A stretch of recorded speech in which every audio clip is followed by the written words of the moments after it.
Hello you wonderful people and welcome to Unravelled. Today I'm making a dragon. My first design of Betty, the dragon, was really complicated, and after spending a week tangling myself in yarn, I made the decision to scrap the whole thing and blame it on the cat. So this is Betty 2.0. Without further ado, let's crochet. So first I needed yarn. I looked at my yarn, I hated my yarn, I bought new yarn. Bought orange and red because apparently those are a colour combination that work together.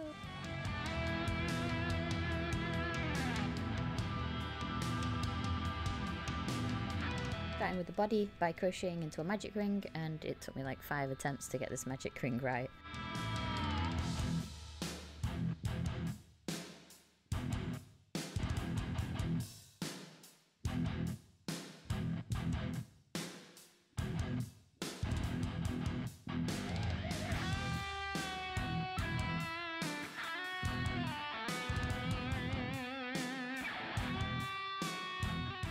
So the eagle-eyed of you may have noticed that this red is not quite the same shade of red as the other one, and that's because I'd used up all of that red before realising that I hadn't actually recorded any video of the other red, so I had to find a substitute red.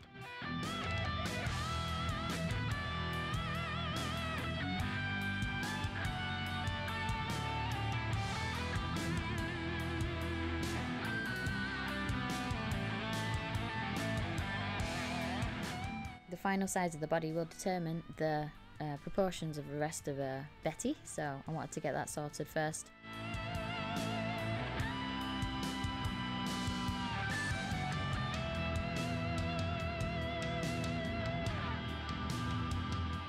I decided on a simple oval shaped body, so I created the oval by increasing evenly across the rows until I had the right size that I wanted. Once I had the right size, I just crocheted evenly until I got to the length I wanted, and then I decreased again.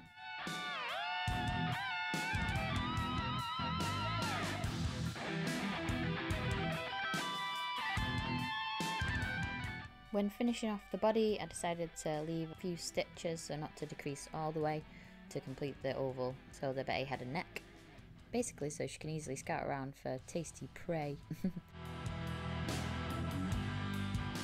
Next is Betty's head, and I wanted something suitably serpent-like, so I started off by making a thin cone for a snaky snout. I wanted Betty's snout to be slightly higher than the centre of her face, so I increased along her chin to raise the nose to a suitably snooty height.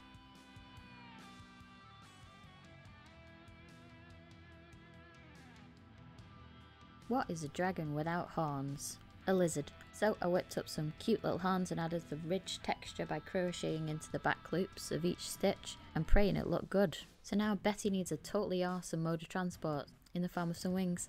I started off pretty boring by crocheting a long thin rectangle, got myself a pipe cleaner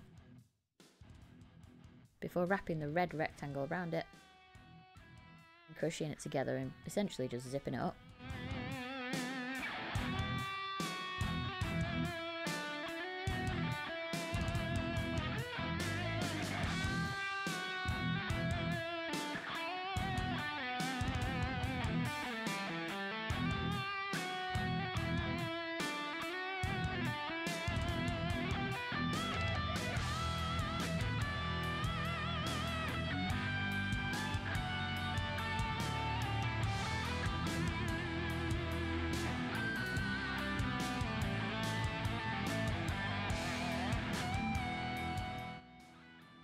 Then I bent it into a suitably winged shape.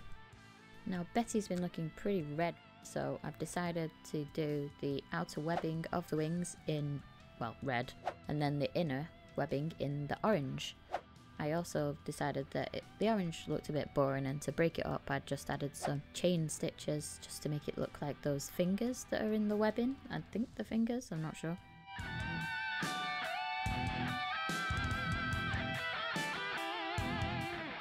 Betty's looking a bit odd right now, so by the magic of magic, I did the legwork and made some legs.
time to start stuffing.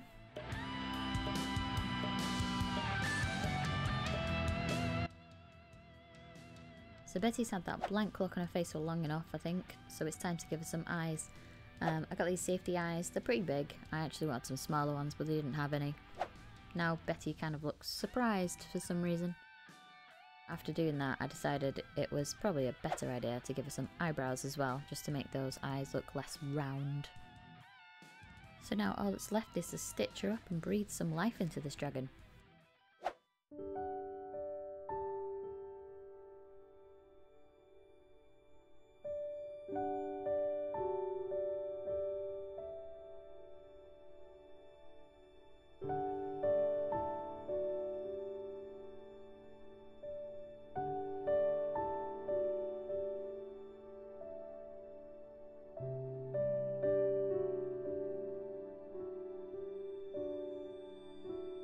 Thanks for watching, I hope you enjoyed it.